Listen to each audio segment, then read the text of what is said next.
Nesse vídeo vamos ver como foram as questões da prova da fase 2B da 19ª Olimpíada Brasileira de Biologia. Eu vou utilizar o gabarito definitivo comentado. Esse arquivo está disponível para download no site da UBB.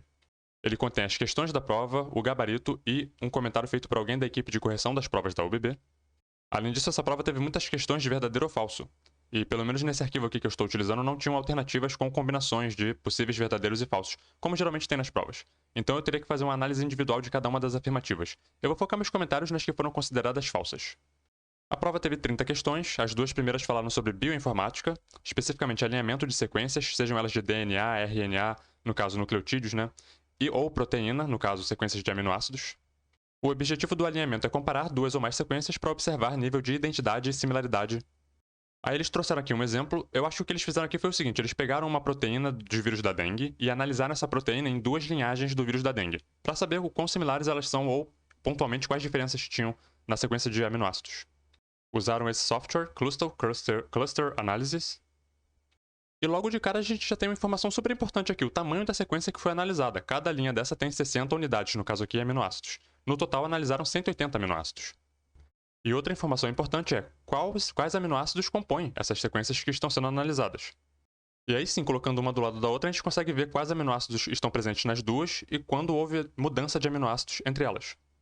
Quando não existe diferença entre aminoácidos numa determinada posição, eles marcam com um asterisco, o resíduo foi conservado. Quando ocorre mudança de aminoácido, dependendo do quão similares eles são em termos de propriedades e estrutura, eles podem marcar com 2 pontos ou 1 ponto. Isso vai indicar se foram aminoácidos trocados com propriedades mais ou menos semelhantes. E quando ocorre mudança entre aminoácidos com propriedades totalmente diferentes um do outro, aí eles deixam um espaço em branco. E eles marcaram um exemplo aqui. Aqui houve uma mudança de uma glicina para uma arginina, deixaram aqui um espaço em branco, ou seja, a propriedade desses dois aminoácidos é totalmente diferente. Isso são informações que a gente obtém diretamente a partir dessa análise aqui. Interessante que, em se tratando de sequências de aminoácidos, quando ocorre mudança de aminoácidos, a gente pode inferir que ali houve uma mutação que levou àquela mudança de aminoácidos. Mas quando o aminoácido é mantido, a gente não necessariamente consegue saber se houve ou não uma mutação. Por quê? Porque o código genético é degenerado, portanto, um mesmo aminoácido pode ser codificado por diferentes códons. Logo, pode ter havido ali uma mutação pontual, mas não houve mudança do aminoácido porque o código genético é degenerado. Então, já é uma informação que, para nível de aminoácido, a gente teria essa limitação. Se fosse sequência de DNA ou RNA, seria mais fácil a gente identificar uma mutação pontual. Em seguida, eles deram aqui a estrutura molecular da glicina e da arginina, para a gente poder ver estruturalmente como elas diferem. A coisa que salta aos olhos logo é a cadeia lateral da arginina, que é maior. A gente também consegue observar aqui a relação das cargas. A glicina ela tem uma carga neutra, a arginina tem uma carga a mais positiva. Então, glicina, carga líquida 0, é considerado apolar. A arginina tem aqui uma carga líquida mais 1. A estrutura da arginina tem essa molécula de guanidina na extremidade aqui da cadeia lateral, que vai conferir à arginina uma propriedade especial. Dentre tantas formas que podem ser classificados os aminoácidos, eles podem ser classificados em ácidos e básicos. Então, tem 3 aminoácidos que são considerados básicos: arginina, lisina e histidina. Isso tem a ver com as cadeias laterais que contêm ali compostos nitrogenados, que funcionam ali como uma base. Lembra um pouco a estrutura da amônia, que é uma base. Tendem a receber prótons, ganhando uma carga positiva no processo. Os aminoácidos que são considerados ácidos são aspartato e glutamato. A cadeia lateral deles tem ali um ácido carboxílico, que funciona de maneira contrária, oposta aos básicos. Eles vão perder prótons, ficando ali com uma carga negativa. Portanto, como a gente viu, a glicina é um aminoácido apolar e a arginina um aminoácido básico.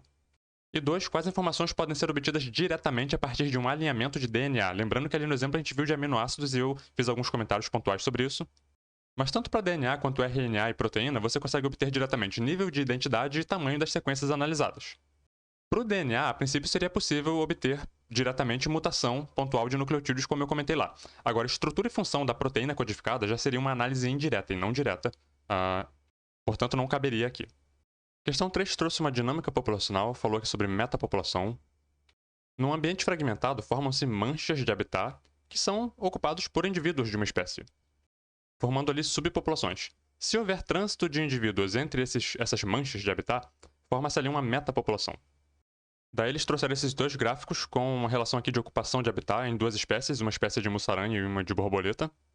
Os gráficos indicam pra gente aqui no eixo vertical a área da mancha em hectares, no caso o tamanho da mancha, vamos colocar assim, e no eixo horizontal aqui, isolamento da mancha, distância entre as manchas, em quilômetros. Os pontinhos azuis no gráfico são manchas que estão desocupadas e os vermelhos são manchas ocupadas.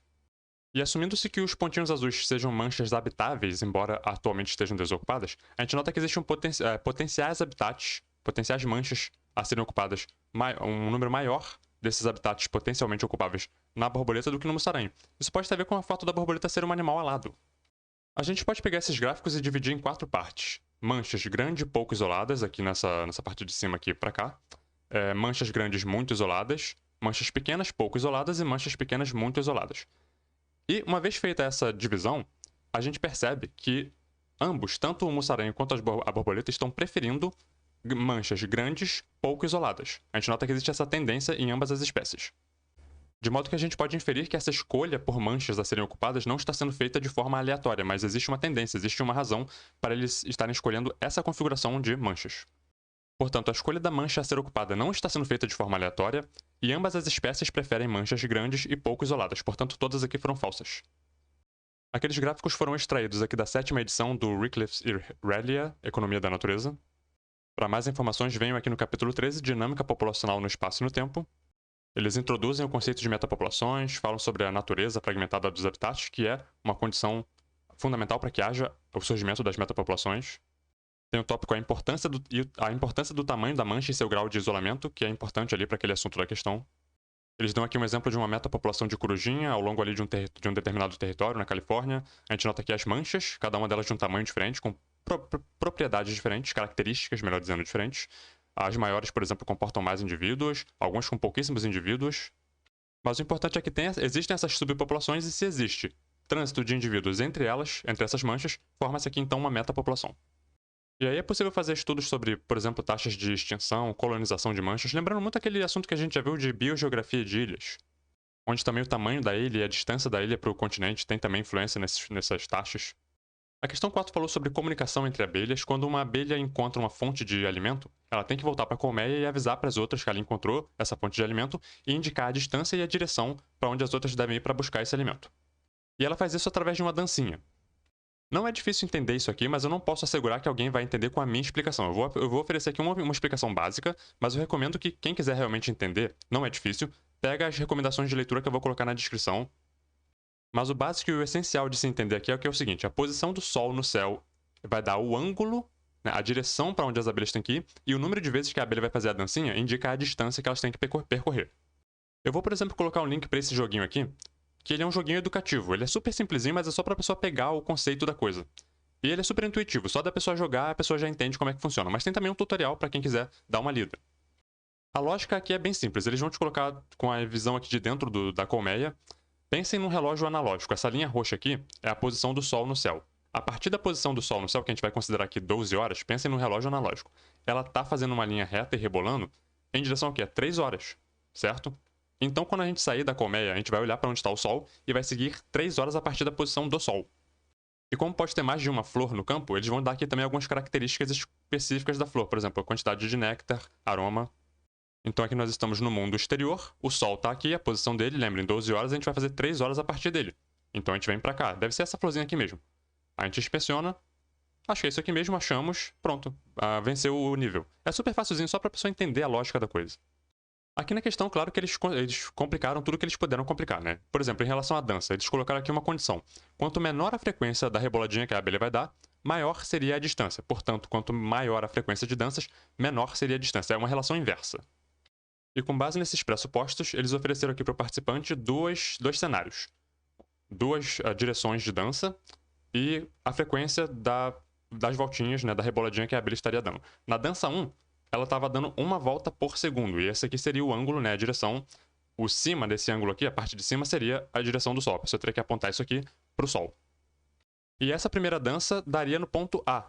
Em relação ao Sol, traçando aqui 45 graus, daria no ponto A. Aí eles oferecem uma segunda dança, a dança 2, onde a abelha vai estar dando 2 voltas por segundo. Lembre aí, a relação é inversa, portanto aqui seria uma distância mais próxima. E o ângulo que eles ofereceram aqui está apontando para baixo, ou seja, é a posição, eu infiro que seja a posição contrária ao Sol, o oposto da posição do Sol. Isso aqui foi uma coisa que eles colocaram para dar aquela complicada, né? Porque esse aqui a pessoa teria que apontar esse cima para o Sol. Esse aqui eu assumo que seja na direção contrária ao Sol. E ambos num ângulo ali de 45 graus. Repara que a pessoa pegando aqui, traçando uma linha reta da colmeia, que é a posição central. Eu até esqueci de falar isso, a colmeia está aqui no centro. A pessoa traçando uma linha reta em direção ao Sol e traçando 45 graus, daria ali mais ou menos na direção do ponto A. Fazendo o inverso, traçando para cá, né, uma linha reta com relação ali à posição do Sol, e traçando 45 graus, daria na direção dos pontos C e D. Mas a pessoa tem que lembrar que ali a distância seria menor, portanto daria mais ou menos aqui no ponto D. Tirei o transferidor da frente para, enfim, limpar aqui para a pessoa poder ver direitinho. Daria aqui no ponto D. A direção é essa, mas a distância é menor, portanto, ponto D. Questão 5, verdadeiro ou falso sobre vacinas e soros. Repara que a 3 falou o seguinte: vacinas profiláticas, que é um pouco redundante, né? Reduzem a resposta humoral. Não, as vacinas elas induzem, elas estimulam a resposta humoral via linfócito B para a produção de anticorpos e células de memória, visando evitar o aparecimento de infecções, por isso profilaxia. A 2 foi considerada verdadeira e ela diz que a transferência de anticorpos específicos não confere proteção contra a exposição subsequente. Aqui ela está, claro, tratando daquele assunto de que o soro, os anticorpos, né, que a pessoa recebe, pela soroterapia você não estimula a produção de células de memória. A pessoa não produz os próprios anticorpos, ela está recebendo um anticorpo já produzido, já formado, e ela não produz células de memória. Esses anticorpos que a pessoa recebe, vai ter um tempo ali em que eles vão atuar no organismo e eles vão, aos poucos, decaindo a concentração deles no sangue da pessoa. Enquanto houver anticorpos circulando, a pessoa está, teoricamente, protegida. Então, essa exposição subsequente aqui, é claro, a gente infere que seja após o período em que já não tem mais anticorpos circulando. Porque a pessoa não produziu células de memória, então a pessoa não tem como, né, enfim, responder aquilo, a não ser pela própria resposta imune da pessoa. Questão 6 contou a história de Joana, uma jovem cientista que está fazendo ali estudos in vitro, cultivo de linhagens celulares. O que é importante saber daqui? O meio de cultura que ela usa indica o pH. Então você tem ali pH 6,5, o meio de cultura fica com a cor vermelha. Mentira, em pH 6,5 o meio de cultura fica na cor amarela. Ele é mais pro ácido. No pH 7,4, aí sim o meio fica vermelho. E com pH um pouco mais alcalino, 7,6, o meio fica rosa. O pH ótimo para as células dela é esse aqui, 7,4, cor vermelha. As células que ela está cultivando ficam na placa aderidas ao fundo da placa e tem que ter toda uma manutenção ali desse meio de cultura para manter esse ambiente propício para as células. Ela bobeou, não fez a manutenção adequada no meio de cultura, o pH acidificou, foi para a cor amarela, portanto o meio deixou de ser propício, né, adequado para as células dela, e algumas células que estavam lá agarradas ao fundo da placa, como deveriam estar, estavam presentes no sobrenadante, ou seja, se desgarraram do fundo da placa. A 1 e a 3 foram falsas. A 1 disse que as células no sobrenadante são resultado do consumo de metabólitos. O que houve ali foi uma mudança do meio, né? O meio deixou de ser o mais adequado para as células e houve ali, claro, mudanças. As células perderam provavelmente a capacidade ali de aderência, alguma estrutura que promovia a aderência delas ao fundo da placa se perdeu e elas acabaram se descolando e indo para o sobrenadante. Isso tem a ver com a mudança das condições do meio, no caso o pH, que certamente tem influência das atividades metabólicas das células. Mas o que ocorreu não foi proliferação de células não aderentes, foi porque as células perderam a aderência. A 3 disse que as fases de intervalos G0 e G2 foram úteis para promover proliferação celular. Lembrando aqui que células em G0, lembrem aí dos neurônios, células superdiferenciadas, elas não estão sequer engajadas em mitose. Teria que ter um estímulo muito forte para essas células que estão em G0, por algum motivo, engajar em mitose. Pensando nos checkpoints que tem ali na fase G2, por exemplo, se uma célula percebe que o meio não está adequado para ela se proliferar, por exemplo, no checkpoint, por exemplo, de G2, ela simplesmente não iria para a mitose, ela não iria continuar, né, o ciclo celular para a mitose, ela iria parar ali e ia ficar congelada nessa fase. Então, assim, nada disso aqui fez sentido. 7 falou sobre braçagem ou mosturação, produção de cerveja. Consiste em aquecer o malte para ativar enzimas que convertem o amido em açúcares mais simples, por exemplo, de sacarídeos, por exemplo, maltose, permitindo uma maior atividade de micro-organismos que fermentem maltose, por exemplo, Saccharomyces cerevisiae. E aqui eles deram o padrão de clivagem de duas enzimas, alfa-amilase e beta-amilase. Lembrem aí das ligações glicosídicas, as da cadeia simples, ligação 1,4, e da ramificação, ligação 1,6. E reparem que a alfa-amilase ela cliva aleatoriamente qualquer ligação 1,4 que ela veja, enquanto que a beta-amilase ela sempre vai clivar a penúltima ligação em uma determinada sequência. Por exemplo, tendo aqui uma ligação 1,6, a gente conta quantos monômeros tem, na penúltima ligação ela vai lá e cliva, sempre formando o quê? Um disacarídeo, aqui a gente está entendendo a maltose. Então, beta-amilase sempre forma disacarídeo, e aqui a gente vai pensar em maltose, ela é mais eficiente em formar maltose. Enquanto que a alfa-amilase, por clivar aleatoriamente, ela vai formar açúcares de diversas conformações, podendo formar disacarídeos também. Mas na formação de maltose, a beta-amilase é mais eficiente. Outro recurso importante que a questão deu foi a temperatura ótima da atividade dessas enzimas. A atividade máxima da beta-amilase está ali por volta ali em 62 graus. Ali que ela tem um pico de atividade dela, enquanto que a alfa-amilase vai ter o pico de atividade mais ou menos ali a 70 graus. Então, a 1 disse que a atividade da beta-amilase gera açúcares variados, enquanto a alfa-amilase só gera maltose, como a gente viu ali em cima, é o contrário. Quem cliva aleatoriamente é a alfa-amilase. E a 3 disse que a temperatura média de 67 graus é a mais eficiente na geração de maltose. Geração de maltose, beta-amilase. Qual era a temperatura ótima da beta-amilase? 62 graus, não 67. A gente viu isso aqui no gráfico. Então, repara que com 67 graus a atividade da beta-amilase já caiu bastante. Questão 8 falou sobre pesca com rede de emalhe. Os pescadores podem ajustar a rede para selecionar peixes de tamanhos específicos. Aí eles contam aqui que numa determinada região os pescadores começaram a ajustar as redes para pegar peixes de tamanho maior. E isso levou ao longo de 25 anos a uma diminuição do tamanho médio, do peso médio desses peixes. Isso aqui é um caso de de seleção natural direcional. Porque eles estavam pescando peixes de tamanho maior, quem estava sobrevivendo era os de tamanho menor, se reproduziram mais, deixaram mais descendentes e o peso médio da população ao longo do tempo tendeu a diminuir. A 1 disse que o tamanho médio dos salmões diminui pela metade durante os 25 anos. E, em primeiro lugar, eu recomendo que qualquer participante que encontre uma alternativa que nessa aqui, conte no gráfico se realmente era um espaço de tempo de 25 anos, porque isso seria uma pegadinha daquelas mais traiçoeiras. Nesse caso aqui, sim, eram 25 anos, mas é bom ficar esperto em relação a isso. Agora, analisando as linhas de tendência, a gente percebe que não foi pela metade. Aqui, por exemplo, caiu de 6 para 5 e pouco, entendeu? Nunca foi uma queda pela metade. A gente sempre observando aqui no gráfico, a gente nota que não foi uma queda à metade do tamanho. Já a 3 disse que o uso de rede de pesca é ecologicamente correto, pois evita a captura de peixes ainda pequenos. Isso aqui é verdade em relação ao ciclo reprodutivo, né? Você não pegar peixes ainda num tamanho pequeno para permitir que eles cresçam e se reproduzam. Mas aí ela termina dizendo, e de animais maiores, como tartarugas e golfinhos. Aí errou. Tartarugas, golfinhos, tubarões, diversos moluscos e crustáceos são vítimas dessa pesca utilizando rede porque eles vão junto, né? É uma coisa involuntária, mas acabam sendo pescados juntos. Como eu disse, isso é um caso de seleção natural direcional. O capítulo 4 do Ridley fala sobre isso, seleção natural e variação. Tem esse tópico aqui, a seleção natural pode ser direcional, estabilizadora ou disruptiva. A gente já viu isso em provas anteriores, é um assunto que não é novo, mas é interessante. Quem quiser dar uma lida mais, pega aí o Ridley, Evolução, Mark Ridley, e dá uma lida nesse capítulo. Questão 9, classificação de dinossauros, grupos Saurischia e Ornithichia, nomes baseados na anatomia pélvica. O pubis dos sauríqueos aponta para baixo, semelhante ao dos lagartos modernos, enquanto que o dos ornitíquios aponta para trás, semelhante ao pubis das aves modernas. Portanto, as aves são ornitíquios, certo? Errado. Aqui eles colocaram uma ilustração com a estrutura pélvica de sauríqueos e ornitíquios. Repara que a posição do pubis nos sauríqueos, a orientação para frente, né? Enquanto que nos ornitíquios, apontando para trás. Aqui a gente vê que ele é quase, nos sauríqueos ele é quase paralelo ao fêmur, a posição, né? Enquanto que nos ornitíquios ele faz aquela curva ali para trás. Aqui uma filogenia de dinossauros, aceita por muito tempo pela comunidade científica, ainda utilizada hoje, certamente, por alguns. Aqui nós temos os grupos ornitíquios e sauríqueos, né? E aqui a gente repara aves em terópoda dentro de sauríqueos.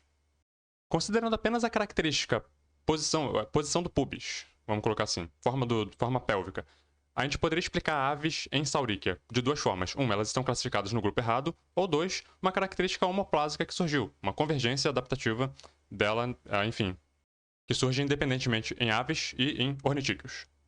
Mas aí em 2017, Matthew Barrow e companhia publicaram na Nature uma revisão, eles acharam que isso tudo estava muito confuso, analisaram muitas características de dinossauros e não apenas os ossos pélvicos, né? E propuseram que terópodes, lembrem que aves está em terópodes, dentro de Saurischia, esse grupo terópodes era grupo irmão de ornitíquios. Então eles criaram um clado Ornithocélida. E esse clado Ornithocélida, que agora continha os ornitíquios mais os terópoda, diverge ali então de Saurischia. Capítulo 19 da 10ª edição do Puff tem aqui de apsídeos mesozoicos, dinossauros e outros. Aqui tem a anatomia pélvica de grupos de dinossauros, aqui os arcossauros, aqui sauríqueos e ornitíquios. Repara que mesmo dentro de ornitíquios você tem ali uma certa variedade nessa estrutura. E aqui o pubis em sauríqueos, aqui o pubis em ornitíquios, também falam aqui da relação da musculatura. Todas essas características aqui são importantes no trabalho, né, de classificação desses grupos. Aqui, ainda utilizando a classificação com ornitodira, sauríquia e ornitíquia, né, dentro de dinossauria. Aqui em sauríquia nós temos terópoda e aqui teríamos aves. Mas aqui na legenda do gráfico, da filogenia, ele já comenta aqui sobre a revisão que teve em 2017, comentando, né, sobre a criação do clado Ornithocélida. Então, antes da revisão, tínhamos aqui saurópoda, terópoda e ornitíquia. E aqui agora nós teremos então ornitocélida contendo terópoda e ornitíquia e os saurópodas ali por fora. E aqui o artigo original do Baron e companhia, nova hipótese, né, para a relação ali de dinossauros. E aqui é a proposta, né? Aqui diversos grupos que não entraram na discussão. E aqui nós temos agora, então, esses 3 grupos, Sauríquia, né? E aqui nós teríamos Ornitíquia e Terópoda, com um ancestral aqui comum. Esse aqui, então, seria Ornitocélida. E embora as aves não tenham aparecido aqui no gráfico, assumindo que elas estão em Terópoda, elas estão também incluídas aqui. Voltando para a questão, na 2 eles disseram que se aves pertencem à Sauríquia, a diferença na anatomia pélvica das aves com outros sauríqueos seria uma analogia, como se fossem partes análogas. Membros análogos são aqueles que têm a mesma função, porém origem evolutiva diferente. Então pensem em aves, asas de insetos e asas, por exemplo, de morcego ou de aves. Seriam partes análogas. Se aves pertencem à Sauríquia, então ela tem ancestral comum com todos os outros membros de Sauríquia. Portanto, se ela teve ali alguma variação na estrutura pélvica, foi uma questão ali de divergência adaptativa. E a 4 disse que se forem excluídas as aves, dinossauros seriam um grupo polifilético, seria parafilético. Questão 10 vai falar sobre genética da cor de gatos. Super complexa porque vai envolver 3 genes e tem até polialelia envolvida ali. Por sorte, eles colocaram esse esqueminha aqui que ajuda bastante a construir os genótipos, olhando aqui as cores e quais os genótipos determinam cada uma dessas cores. Então a gente vai ter uma base eumelânica, determinada ali pelo gene B, e uma base feomelânica, cujo gene vai estar no cromossomo X. E esse gene, inclusive, o alelo dominante é epistático. O gene D vai determinar a densidade da cor. Daí eles vão perguntar, se uma gata chocolate for cruzada com um macho creme, na primeira ninhada eles já tiveram filhotes pretos e fulvos, isso aqui é importante para você poder construir o genótipo dos pais. Qual a chance, a probabilidade de na próxima ninhada nascerem gatos na cor canela? Então, gata chocolate, um macho creme, filhotes pretos e fulvos, e qual a probabilidade de nascer um canela? Por conta da epistasia, para você expressar a base eumelânica, você teria que ter os 2 alelos recessivos no X, em relação ao cromossomo X. Portanto, a gente pode inferir que essa gata ela é XX, obviamente, e tem 2 alelos recessivos, então ela é homozigota recessiva nesse caso. Ela pode ser Bzinho, Bzinho ou Bzinho linha, e em relação à densidade pode ser, ela tem que ter pelo menos uma cópia do Dzão, né? Então ela pode ser homozigota dominante ou heterozigota. Isso tudo você pode pausar e comparar aqui com o que foi oferecido na imagem. O gato creme, ele tem um alelo dominante no X. Ele é XY, mas ele tem ali o alelo dominante. Portanto, ele entrou na base feomelânica. Não tem como a gente saber o genótipo dele em relação ali ao gene B, a menos pela prole, né? Claro que pela prole depois a gente vai descobrir. E ele é Dzinho. O cruzamento entre esse macho e essa fêmea deu ali 2 gatos, como a gente viu na questão, que expressaram a base eumelânica, portanto eram homozigotos recessivos para o X, sejam eles machos ou fêmeas, né? No caso, se fosse macho, seria hemizigoto recessivo. Mas o ponto é, eles não tinham nenhuma cópia, nenhum alelo dominante no X. O gato preto tinha pelo menos uma cópia, um alelo dominante do B e também do D. O fulvo era Bzinho linha, Dzinho. Com isso a gente consegue montar agora o genótipo dos pais. A gata chocolate era Bzinho linha, Dzinho, e o gato creme era Bzão, Bzinho linha, Dzinho. Sabendo disso, qual seria a probabilidade do cruzamento entre eles dois dar aqui num gato canela, ou seja, ele expressaria a base eumelânica, portanto não teria alelo dominante no X, Bzinho linha, Dzinho. A gente faz os cálculos individualmente para cada característica. A probabilidade de expressar a base eumelânica seria 1/2, né? E necessariamente seria um macho. Cor, Bzinho linha, 1/4. Em relação à densidade, ser Dzinho, pelo menos, né? Que é o que daria para ser 1/2. Então 1/2 vezes 1/4 vezes 1/2, 1/16. A 11 falou sobre a inativação aleatória do cromossomo X em gatas. As gatas vão ter 2 cromossomos X. Em alguma linhagem celular, ela pode, por exemplo, se for uma gata heterozigota, expressar a base eumelânica e em outra linhagem celular expressar a base feomelânica. Por conta da inativação aleatória de um dos cromossomos X numa determinada linhagem celular.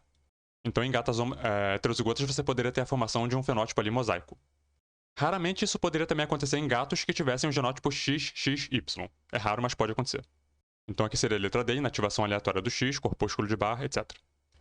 12 falou sobre óperons, conjunto de genes em procariontes e alguns eucariontes que se encontram funcionalmente relacionados, controlados coordenadamente, sendo todos expressos em apenas um RNA mensageiro, que é policistrônico. Aqui a gente tem então a estrutura de um óperon. Pense aí no DNA bacteriano, pode ser um plasmídio, por exemplo. Temos aqui o DNA, temos uma região que é uma região reguladora, um gene regulador, a partir do qual pode ser transcrito um RNA mensageiro, que vai codificar para uma proteína, que uma vez ligada na região aqui do operador, ela pode cancelar, né, inibir a transcrição dos genes estruturais. Então a transcrição desses genes estruturais ela depende da ação do promotor e de um operador, e da não inibição a partir ali da região reguladora. Repara que se essa proteína repressora estiver ali na região do operador, a RNA polimerase não consegue se ligar e transcrever os genes estruturais. Portanto, letra C, o gene regulador codifica a produção de uma proteína, como a gente viu, que atua como repressor. Compete a esse último, regulador, controlar a expressão dos genes estruturais. Essa seria então uma explicação para o funcionamento desse importante mecanismo de controle celular. Agora, repara que a B colocou que os genes estruturais apresentam informação para a produção de novas moléculas de DNA. Todo o DNA, teoricamente, na lógica da replicação, teria essa informação, certo? Que uma vez, enfim, esse DNA, uma vez transcrito, determinaria a formação de RNA mensageiro. Todo o DNA, inclusive o óperon, tem essa informação. Mas aqui, embora a B esteja a princípio correta na lógica da replicação celular, ela não é uma boa explicação para o funcionamento do óperon, portanto ela não se aplicaria aqui. Questão 13 trouxe aqui a anatomia vegetal de Ricinus comunis, esse nome de espécie aqui tinha que estar em itálico. Isso aqui é a famosa popular mamona. A figura 1 trouxe aqui o fruto da mamona, em corte transversal e longitudinal. A gente nota aqui a presença de 3 sementes nesse fruto. E na 2 temos aqui uma lâmina com a estrutura aqui da raiz da mamona, um corte transversal de raiz de mamona. E um dos maiores desafios dessa questão seria reconhecer que isso aqui é um corte de raiz, porque é difícil. A 2 foi falsa porque disse que o gineceu da flor da mamona possui 2 óvulos, como são 3 sementes aqui, a gente infere 3. E a 3 também foi falsa, disse que o órgão mostrado em 2 é encontrado principalmente na porção aérea, indicando que seria caule. E como é raiz, isso aqui estaria errado. Teria na parte subterrânea da planta. Aquela lâmina foi tirada desse site aqui da Universidade Estadual de Maringá, lâminas histológicas, raízes em corte transversal, então raízes, eudicotiledôneas, ricinus comunis, que é a mamona, e tinha aqui estrutura primária ou secundária. Lá era a estrutura primária. Cliquei naquele link e deu essa imagem aqui, que é exatamente a imagem da prova, inclusive uma lâmina linda, perfeita, muito bem feita. Quem já tentou fazer uma lâmina de corte de anatomia vegetal sabe como é difícil fazer uma lâmina limpinha assim. Apesar de toda a glória, anatomia vegetal, logo no primeiro capítulo, organização interna do corpo vegetal, a gente tem aqui caules e raízes, de dicotiledôneas e monocotiledôneas. A gente vai focar aqui nas dicotiledôneas, como é o caso da mamona. Temos aqui o caule e a raiz em estrutura primária. Então repara que aqui no caule, em estrutura primária, tem aqui esse vão aqui no meio, que é a medula. Que na raiz não tem. Na raiz, os vasos condutores estão aqui formando esses feixes alternados, sem a presença da medula. Em dicotiledôneas, a raiz, via de regra, em crescimento primário, não apresenta medula. Então, memorizem essa imagem aqui e comparem com a lâmina histológica que eu acabei de mostrar. Lâmina de corte transversal de raiz. A 14 trouxe aqui 3 estruturas, um estróbilo feminino de gimnosperma, uma folha de samambaia com soros, contendo esporos, e uma flor de angiosperma monocotiledônea. É trímera, portanto, monocotiledônea. A primeira afirmação disse que as 3 estruturas reprodutivas estão associadas com a produção de pólen, apenas a C produz pólen. Assumindo-se aqui que seja uma flor hermafrodita. Samambaias não produzem pólen, são esporos, e as gimnospermas produzem pólen, porém não nessa estrutura aqui. Ela tem o cone específico para produzir pólen, o masculino. Até recomendo a página da Wikipédia sobre cones de gimnospermas para ver a variedade que tem de formas de cones e também para ver essa coisa do masculino e feminino. Aqui um exemplo de cone masculino. Esse aqui sim produz pólen. A 2 disse que as 3 estruturas reprodutivas estão na fase haploide do ciclo celular. Isso tudo aqui é esporófito, portanto diploide. É bem verdade que uma flor de angiosperma contém gametófitos, mas ela faz parte do esporófito. E a 4 disse que as folhas da samambaia utilizam ali animais, atraem animais para a dispersão dos esporos. Isso não ocorre, os esporos são dispersos por vento mesmo, ou por ação mecânica, mas não tem a participação de animais, pelo menos não diretamente, assim. Pode ser que aconteça, mas não voluntariamente, ela não depende disso. Questão 15 falou sobre transporte polar de auxinas. Para essa questão aqui era bom o participante ter um conhecimento razoável de fisiologia vegetal, ação dos fitohormônios, dos hormônios vegetais, biossíntese de auxina e também a relação ali do transporte polar. Questões de fisiologia vegetal, vou começar a utilizar agora também a 6ª edição de Fisiologia e Desenvolvimento Vegetal de Thais, Zeiger, Moller e Murphy. Capítulo 15, Sinais e Transdução de Sinais, vai falar sobre metabolismo dos fitohormônios e homeostase. O indol 3-piruvato é o intermediário principal na biossíntese de auxina. O AIA, ácido indolacético, está relacionado estruturalmente ao aminoácido triptofano. Então aqui a gente tem o triptofano convertido em indol 3-piruvato por triptofano aminotransferases e depois produzido o ácido indolacético a partir de enzimas flavinas monoxigenase. Agora eu estou mostrando um modelo quimiosmótico simplificado para o transporte polar de auxina. No meio extracelular, próximo ali à parede celular, pH mais ácido, 5, a auxina vai estar na forma dela protonada, que por não ter carga, atravessa a membrana por difusão simples, espontaneamente. Só que dentro, no ambiente intracelular, no citosol, lá o pH é 7. e lá ela perde o próton e fica na forma dela aniônica, na qual ela não consegue mais passar pela membrana espontaneamente. Ela precisa de transportadores para atravessar de novo a membrana para o lado de fora. Sem esses transportadores, ela ficaria presa dentro da célula. E ela encontra muito desses transportadores aqui na parte basal da célula, onde ela consegue então passar e depois ir para outra célula, né, em direção a outra célula. Isso aqui é uma síntese do que seria o transporte polar de auxina. Aqui eles deram a estrutura do ácido indolacético, o triptofano e uma treonina aqui só para confundir a pessoa. Então, o AIA é derivado do aminoácido B? Não, do A, portanto a 1 está errada, é falsa. E a 2, a imagem mostra o AIA em seu estado menos capaz de atravessar a membrana. Aqui ela está protonada, não está na forma aniônica, portanto aqui ela está super capaz de atravessar a membrana sem necessidade de transportadores. No meio intracelular, em pH neutro, ela perderia um desses prótons aqui, ficaria com a carga negativa e não conseguiria mais atravessar a membrana. 16 falou sobre fotossíntese, falou aqui em diversos momentos sobre fotossíntese C3, C4, CAM. O gráfico a seguir mostra a variação da absorção de CO2 e também a atividade da rubisco numa determinada planta ao longo de 24 horas. Aqui a gente tem a absorção de CO2 e aqui no horizontal, período do dia, onde está preto seria o período escuro, à noite, né? E aqui onde está branco seria o período claro durante o dia, claro, com presença de sol. A gente nota que essa planta está absorvendo CO2 no período escuro, e quando chega no período claro, ela diminui e para de absorver CO2. Provavelmente porque ela fechou os estômatos para não transpirar muito, porque ela habita um ambiente muito quente, e para evitar a transpiração excessiva, ela fecha os estômatos para não transpirar, e com isso também afeta a absorção dela de CO2 durante o dia. Típico de plantas que fazem fotossíntese CAM. Aqui embaixo a gente tem a atividade da rubisco, que aumenta durante o período claro. Bom, ela passa a noite inteira absorvendo CO2 e armazenando na forma de malato. E durante o dia, quando ela começa a ter luz do sol, que ela precisa para ter a fase clara da fotossíntese, que vai suprir a fase escura com os elétrons e a energia para suprir a atividade da rubisco, que vai ser de produção de açúcar a partir daquela molécula orgânica, o malato, que ela armazenou durante a noite. Então, durante o dia, quando tem luz do sol, a rubisco ativa e utiliza o CO2 que está armazenado na forma de malato, quebra o malato, pega o CO2 e faz a fotossíntese, faz a produção de açúcar normalmente. Então, a 3 falou aqui que a produção de ácidos orgânicos como o malato deve ser maior em 3 do que em 1. Em 3, como a gente viu, ela não está absorvendo CO2, portanto, a produção de malato aqui está baixa, né? Vai ser maior em 1 e 2, principalmente, né? No período ainda escuro, quando ela vai estar absorvendo CO2 e armazenando em vacúolos na forma de malato, oxalacetato, etc. 17 falou sobre síndrome da angústia respiratória do recém-nascido. Sua ocorrência deve ser a deficiência de surfactante pulmonar nos alvéolos do neonato. Um dos principais constituintes do surfactante pulmonar é o dipalmitoil fosfatidilcolina, que é um fosfolipídio. A gente nota que aqui tem um grupo fosfato, né, formando aqui uma fosfatidilcolina, e tem aqui os ácidos graxos. E lembrando da estrutura de um fosfolipídio, eles vão ter ali uma parte polar, que é a parte que está o grupo fosfato, e uma parte apolar, que é ali a cauda dos ácidos graxos. Capítulo 57 do Boron, Fisiologia Fetal e Neonatal, tem aqui um tópico Desenvolvimento e Maturação do Sistema Cardiopulmonar, falando aqui sobre a participação do cortisol na produção do surfactante. O fosfolipídio predominante no surfactante é o dipalmitoil fosfatidilcolina. E aqui a gente tem a biossíntese desse fosfolipídio, a partir aqui do glicogênio, virando eventualmente acetil-CoA, palmitato, esse palmitato eventualmente diacilglicerol.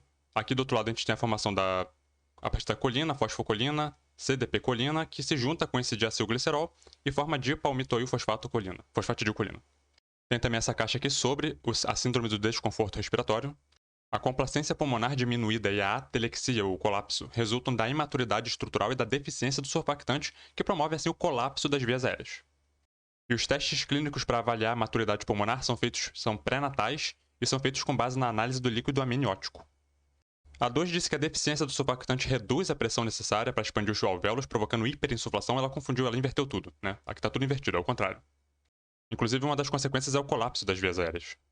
A 3 disse que o fosfolipídio dipalmitoil fosfatidilcolina é composto por uma cabeça apolar, e aqui já está errado, a cabeça é polar, e 2 caudas polares, ou seja, ela inverteu, ela colocou a cabeça como apolar e as caudas como polares, é o inverso. E a 4 disse que o diagnóstico pré-natal dessa doença é realizado por meio do teste do pezinho. Como é que você vai fazer o teste do pezinho de forma pré-natal? Só depois que nasce que faz o teste do pezinho, né? Então, assim. E pelo pouco que eu pesquisei aqui, o teste do pezinho não é usado, não serve para diagnosticar essa doença, como eu falei, é pela análise do líquido amniótico, e sim pré-natal. 18 falou sobre cetoacidose diabética, comum, é uma complicação comum em pacientes com diabetes mellitus. Ocorre como consequência do acúmulo de corpos cetônicos, acetona, acetoacetato, de beta-hidroxibutirato no sangue. A 2 falou que o hálito cetônico é causado pelo acúmulo do D-beta-hidroxibutirato, e embora essa substância esteja dentro ali dos corpos cetônicos que são acumulados, o hálito cetônico é provocado pela acetona. E a 3 falou sobre respiração de Kussmaul, que é um mecanismo fisiológico para diminuir a concentração de CO2 e não aumentar. No capítulo 58 do boron, a gente tem aqui a formação dos corpos cetônicos a partir ali do acetil-CoA, aquela coisa toda das vias metabólicas, formando ali no final das contas acetona e D-beta-hidroxibutirato, e a acetona dá o hálito um odor adocicado que pode ser útil no diagnóstico de cetoacidose diabética. Capítulo 32 do boron, controle da ventilação, temos aqui a acidose metabólica, respiração de Kussmaul, visa diminuir a pressão de CO2 para compensar a acidose metabólica. 19 discutiu aqui o efeito da luz azul na produção de melatonina, uma preocupação crescente nos últimos tempos por conta do aumento do uso de dispositivos eletrônicos como smartphones, enfim, TVs com telas cada vez mais também potentes, telas de computador, enfim. Inclusive fica aqui a recomendação, utilizem filtro de luz azul no smartphone quando forem ficar lendo coisas no escuro, durante a noite. Aí eles pegaram esse gráfico aqui de um artigo e fizeram uma adaptação nele para encaixar aqui na questão. Depois eu vou até mostrar o artigo original porque é bem aleatório isso aqui. Gráfico, eixo vertical, melatonina plasmática, quantidade de melatonina no plasma. E aqui no horizontal, eu vou colocar aqui, assim, frequências ou ranges de radiância da córnea. Eu não sei exatamente como tratar isso aqui. Vamos pensar assim, frequência, não sei. De diversos tipos de luz. Talvez intensidades, talvez frequências, não sei. E tem aqui uma luz neutra que foi como se fosse o referencial. E eles colocaram aqui que teve redução significativa de melatonina plasmática após a exposição dessas luzes aqui, nessas frequências aqui de 20, 75, 300 e 600. Observa que a luz neutra, que não apresentou uma diminuição significativa de melatonina plasmática, ela estaria dentro aqui desse espaço aqui de frequência ou de intensidade. Ela estaria entre o 20 e o 75, então ela teoricamente teria também efeito na melatonina plasmática, mas não apresentou. Portanto, a irradiância de luz azul na faixa de 10 micro não sei o que causam mudanças no sono? A de 10 não apresentou diferença significativa na melatonina plasmática, pelo menos não foi sinalizado aqui com asterisco. E a 3 disse que se escolheu a frequência de 40 micro alguma coisa de irradiância para a luz neutra porque não houve resultado relevante nessa faixa, e como eu apontei aqui, ela estaria entre o 20 e o 75. Então, sim, nessa faixa aqui teve efeito, mas ela por algum motivo não apresentou. Aquele gráfico foi tirado desse artigo aqui, e basicamente aqui os autores estão procurando alternativas para a iluminação artificial de instalações da NASA, sei lá, naves espaciais, estação espacial, coisas assim. Eu não li o artigo com tanta atenção, porque é um artigo super complexo e não pretendo ler também, mas basicamente a ideia dele é essa. Eles começam aqui falando sobre a exposição da retina à luz pelo trato retino-hipotalâmico e o núcleo supraquiasmático hipotalâmico, e eventualmente lá a melatonina sendo produzida na glândula pineal. E aqui está o gráfico original. Pelo pouco que eu entendi, essa frequência aqui de 4000K, isso aqui é como se fosse o padrão de iluminação atualmente dessas instalações que eu falei, da NASA e tudo mais. E eles estavam comparando algumas opções aqui de outras frequências, de luz, de intensidade de luz, na relação fisiológica ali da influência dela na produção de melatonina. Porque isso tem influência, tem efeitos ali na atividade do astronauta, das pessoas que trabalham nesses locais. E, de novo, eu não me aprofundei muito no artigo, mas basicamente a ideia deles era essa, era buscar alternativas de iluminação para ambientes, iluminação artificial para ambientes. A 20 traz aqui um estudo com edição genética em embriões de camundongos, utilizando a técnica CRISPR-Cas9.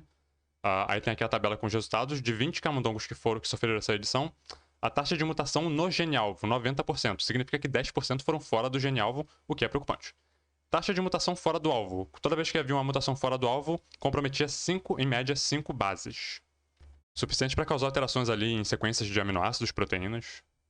Bom, a 3 disse aqui que o sistema CRISPR-Cas9 é totalmente preciso e seguro para uso em embriões humanos. Lembra aqui que teve 10% de mutação fora do alvo. Isso aqui não é nem um pouco... Bom, não é tão seguro assim.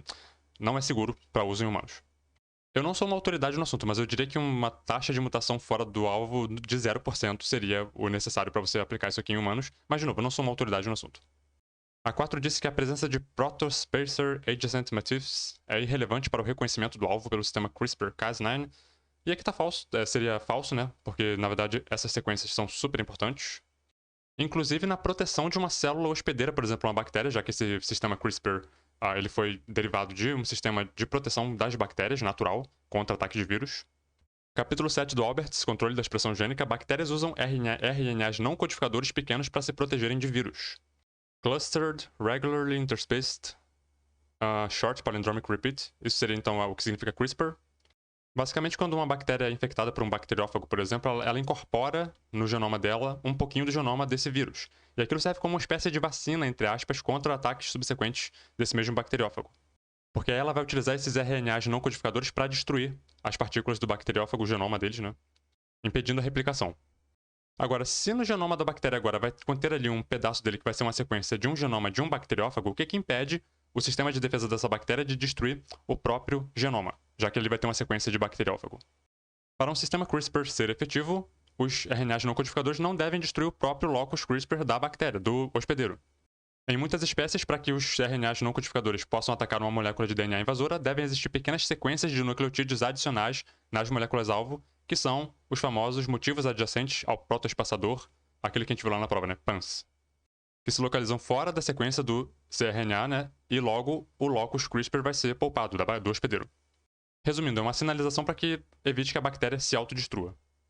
E embora a 2 tenha sido considerada verdadeira, eu vou fazer um comentário aqui porque eu acho que ela é importante. A técnica CRISPR-Cas9 pode causar instabilidade genômica em uma linhagem celular caso afete exonucleases. Nucleases podem ser classificadas em endonucleases, aquela que a gente já está acostumado, o ECORE, ECOR1, né? Que clivam o genoma no meio, o DNA no meio ali, e exonucleases que vão clivar próximo ali da extremidade da sequência do DNA. E tem diversos estudos que avaliam essa influência da CRISPR na estabilidade do genoma. Então, algumas estruturas ali provocadas pela Cas9 têm o potencial de provocar instabilidade genômica caso, afetem polimerases e helicases, que são exonucleases. 21 trouxe um estudo para analisar a eficiência energética entre respiração celular e beta-oxidação. Eles analisaram fatores como glicemia, insulina, concentração de glucagon, glicogênio, ácido graxo em condições de jejum e alimentação recente.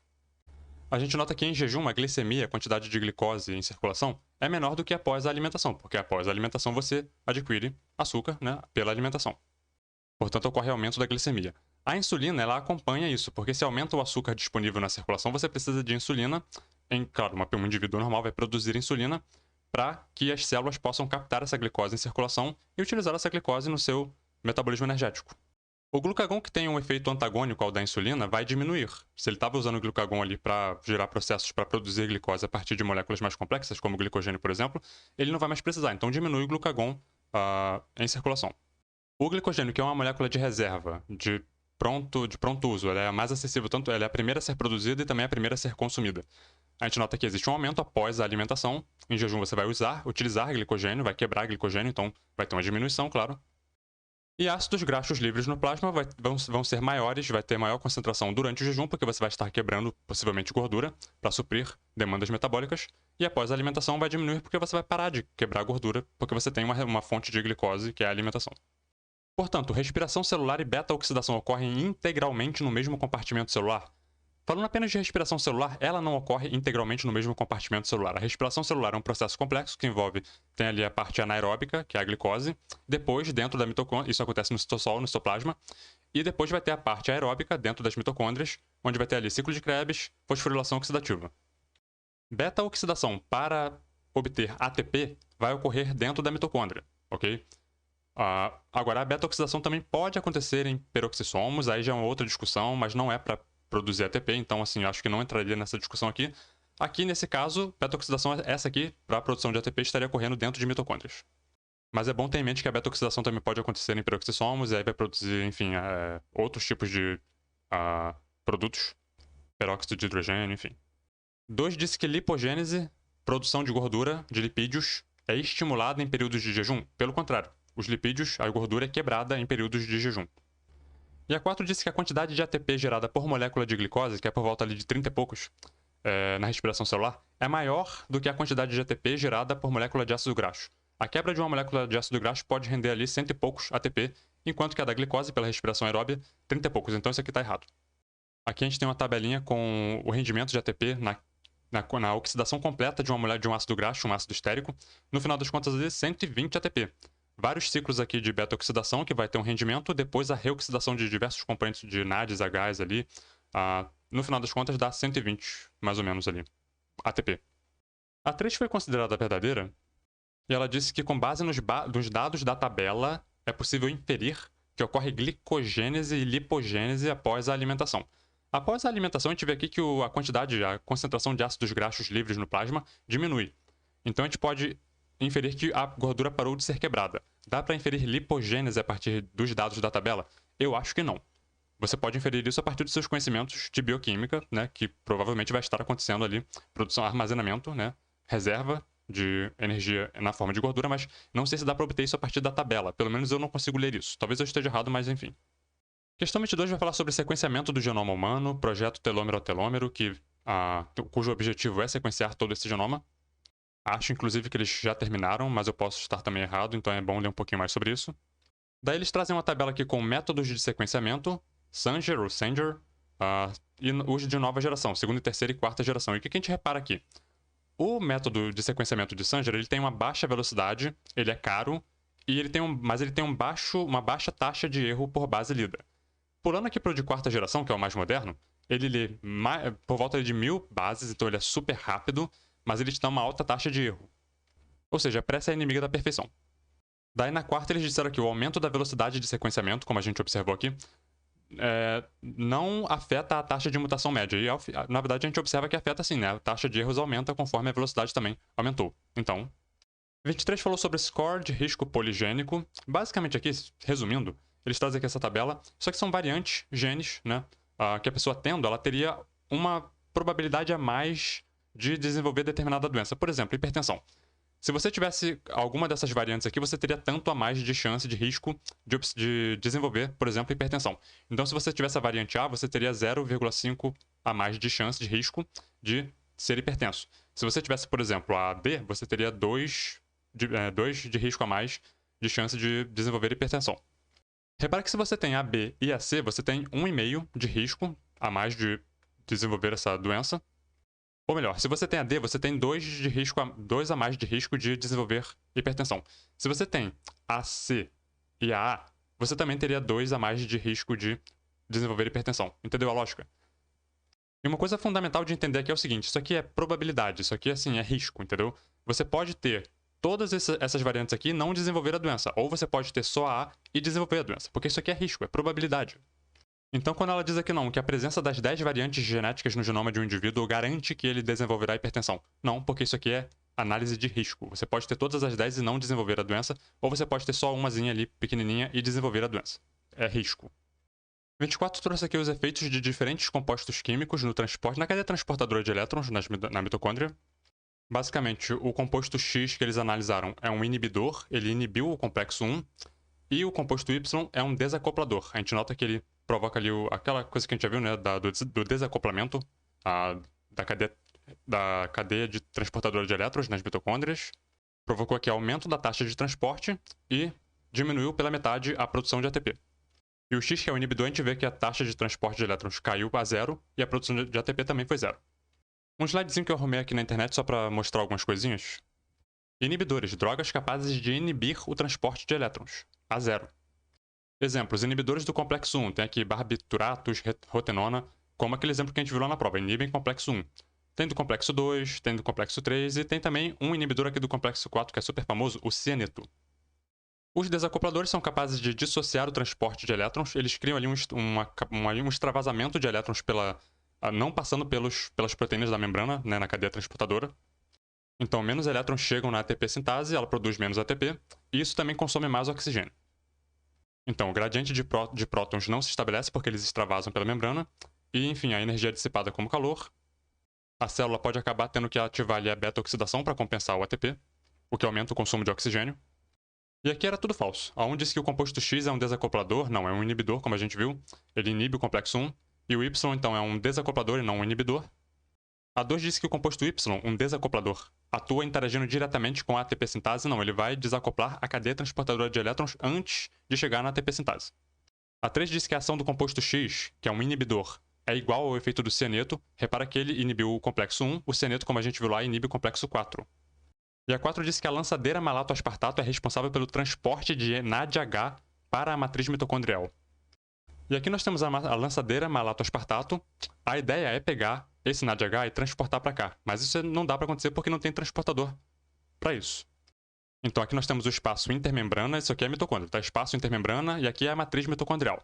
Esse NADH que a gente quer que passe para cá não pode passar direto. Então o que a gente faz? A gente coloca ele no oxalacetato, forma malato. O malato é transportado pela malato alfa-cetoglutarato transporter, enfim. Aqui dentro, o malato devolve depois esse elétron que ele pegou ali, que vai pro... aí sim forma um NADH aqui dentro, que vai para a cadeia transportadora de elétrons na fosforilação oxidativa. A gente quer que esse oxalacetato volte para cá para pegar outro próton aqui, mas ele não consegue passar também. Então ele tem que virar primeiro aspartato, aí tem aqui um glutamato aspartato transportador, né? E aí aspartato aqui pode então virar oxalacetato e aceitar outro próton e o ciclo continua. Isso aqui é a lançadeira malato aspartato. Eu devo ter explicado muito mal, mas eu vou tentar arrumar aqui alguma fonte para... isso aqui está no Leninger, inclusive. Capítulo sobre fosforilação oxidativa e fotofosforilação. 25 falou sobre os estudos de Michael Miney e colaboradores. Resumindo, é um estudo sobre epigenética e influência do meio na transmissão de características. Então, por exemplo, eles pegavam uma rata que tinha um costume de lamber muito os filhotes recém-nascidos, e eles perceberam que as ratinhas fêmeas que nasciam dessa mãe que lambia muito, elas, quando cresciam, também viravam fêmeas, mães, né, lambedoras. Elas lambiam também muito os filhotes.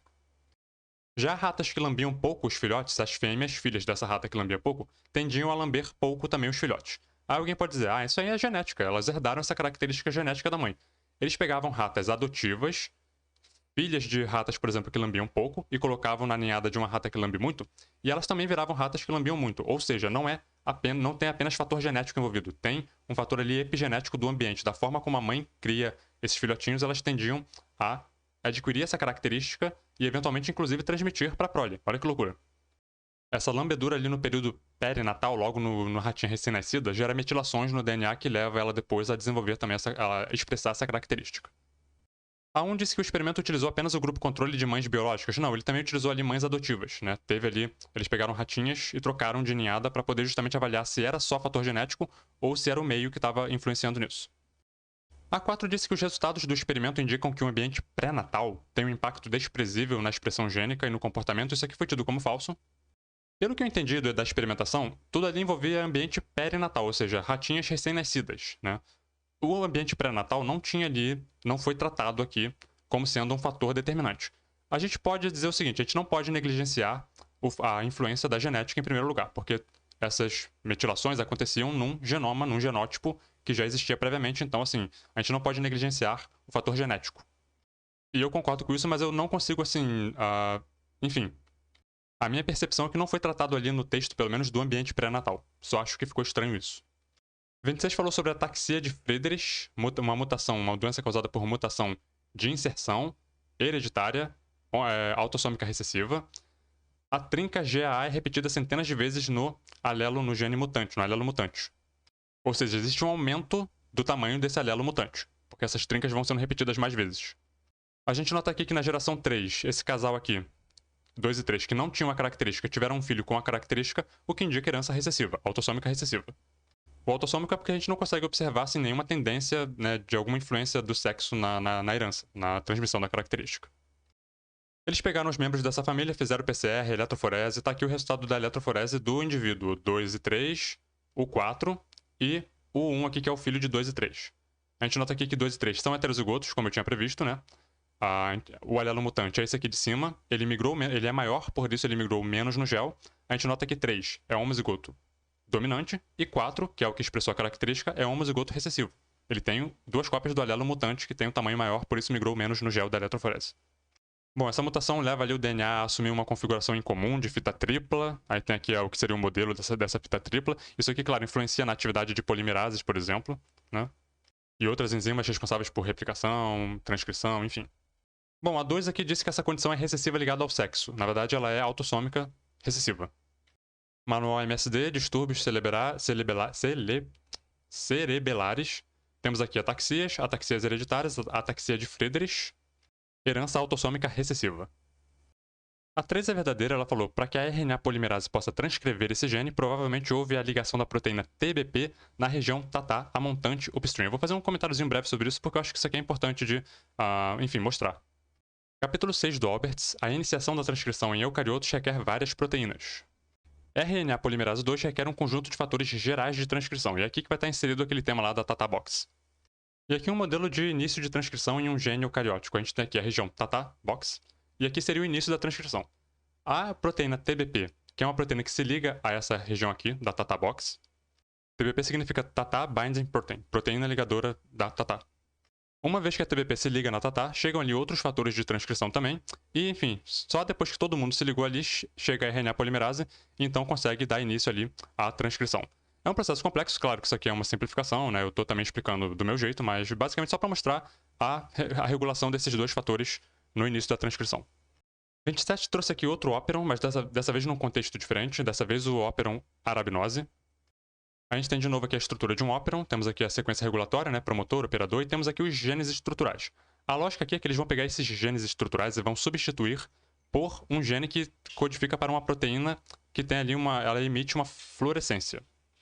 Daí vão pegar esse operon, vão inserir ele num plasmídio, e nesse plasmídio também tem ali uma sequência que confere às bactérias que receberem esse plasmídio resistência ao antibiótico ampicilina. Essa ampicilina vai ser usada como um fator de seleção para apenas sobreviver nas bactérias que receberam o plasmídio com o operon. E aí eu fiz aqui uma representação minimalista do processo. No meio de cultura sem penicilina e sem arabinose, uma outra coisa que eu tenho que falar. Esse operon ele só é ativado na presença de arabinose. A função dele é ajudar ali no metabolismo da arabinose. E a fluorescência só vai acontecer quando esse operon for ativado, portanto, apenas em meios contendo arabinose. Então, no meio sem penicilina e sem arabinose, as bactérias que têm aqui o plasmídio, que eu representei aqui com a letra O, só para mostrar aqui um plasmídio, né? Nada aconteceu com elas, e as também que não receberam plasmídio também estão normais aqui.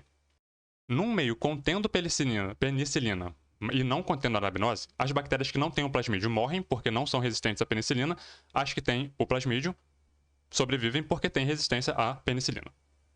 Bom, eu acabei de perceber que eu tinha escrito penicilina ao invés de ampicilina, mas tudo bem, tudo normal. A lógica é a mesma. Antibiótico, certo? Então, no meio contendo ampicilina, antibiótico, as que não têm o plasmídio morrem porque não têm resistência ao antibiótico, e as que têm o plasmídio sobrevivem porque têm resistência à ampicilina.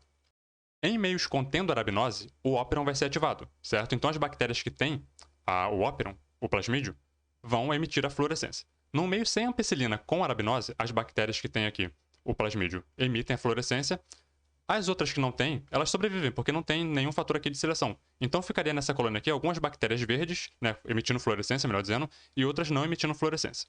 Já no meio contendo ampicilina e contendo arabinose, as bactérias que não têm o plasmídio vão morrer, e apenas vai ter no meio bactérias que contêm o plasmídio com o operon emitindo fluorescência. Portanto, aqui 100% das bactérias iriam estar emitindo fluorescência.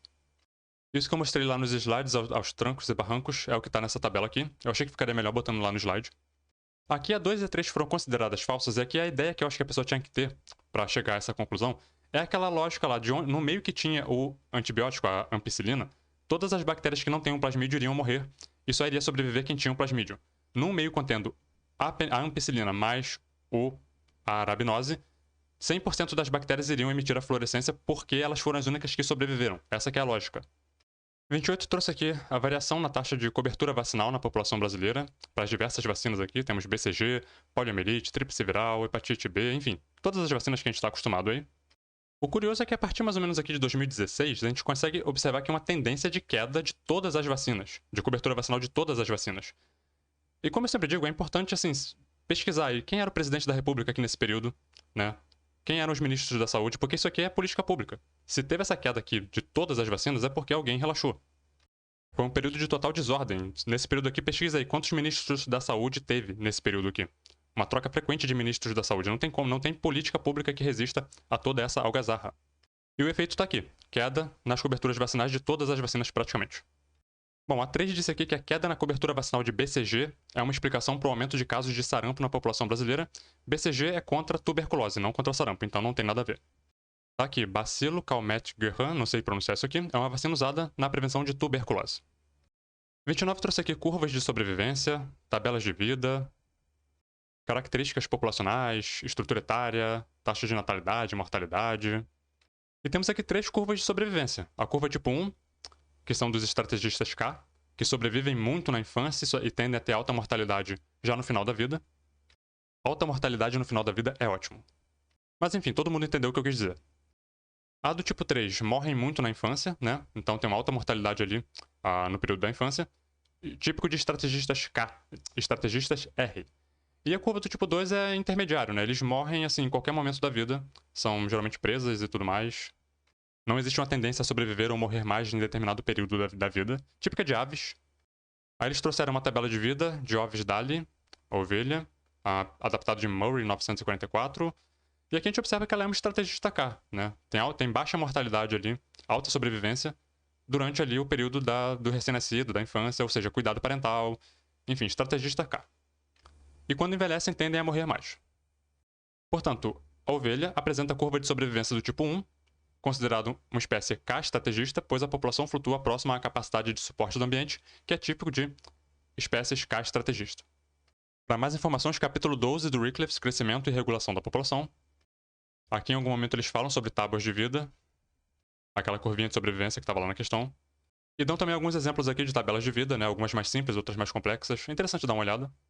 O livro que eles adaptaram aquela tabela do Murray é esse aqui, Os Lobos de Mount Kinley. Não recomendo a leitura, é um livro bem chato, bem denso mesmo, bem, assim, uma coisa quase seca. Mas eu vou tentar colocar um link para ele, para quem quiser, mas não recomendo a leitura.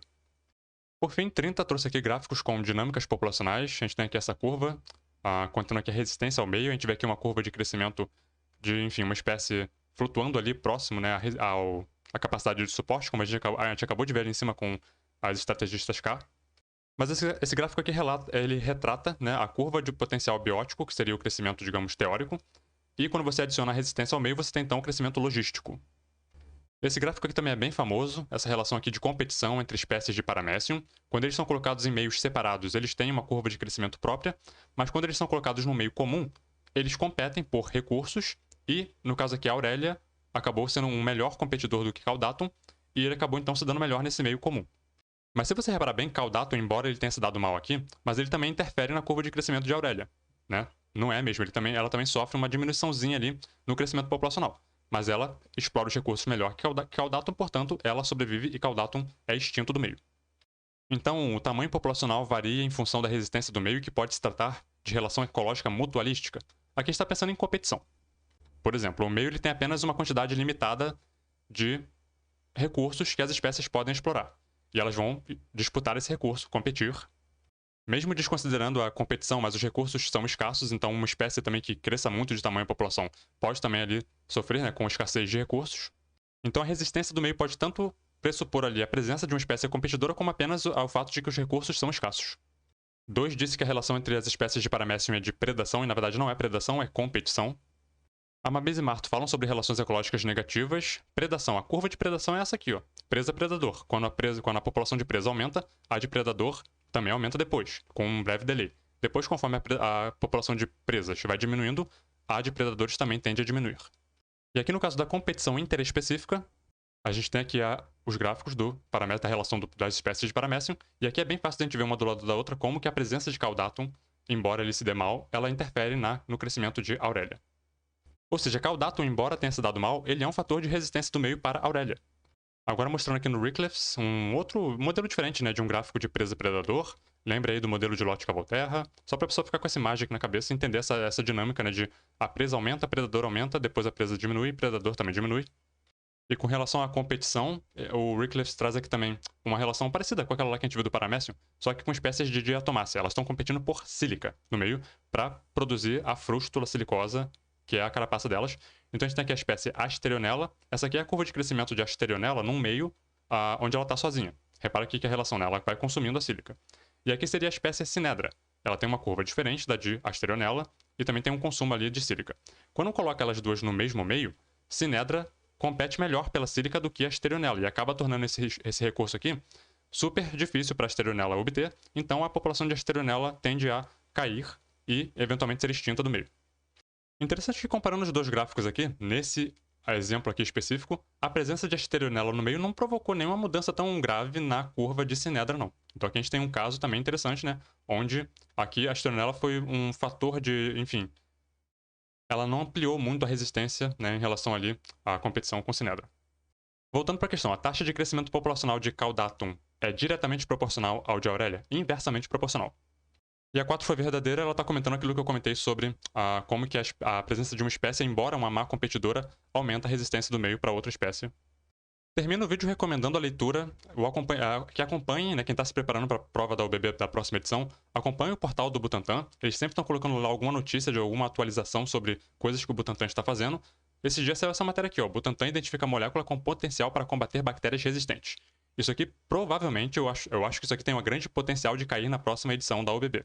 Então deem uma lida aqui só para se apropriar dos termos, por exemplo, substância dordelina, peptídeos antimicrobianos, explorar mecanismos de defesa naturais dos micro-organismos em aplicações terapêuticas.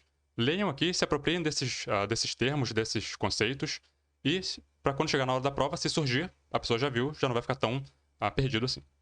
E com isso nós ficamos por aqui. No próximo vídeo eu vou recuperar uma prova da primeira edição da UBB, que por razões técnicas eu não tinha tido acesso a ela e agora eu tenho, então eu vou fazer alguns comentários breves sobre ela.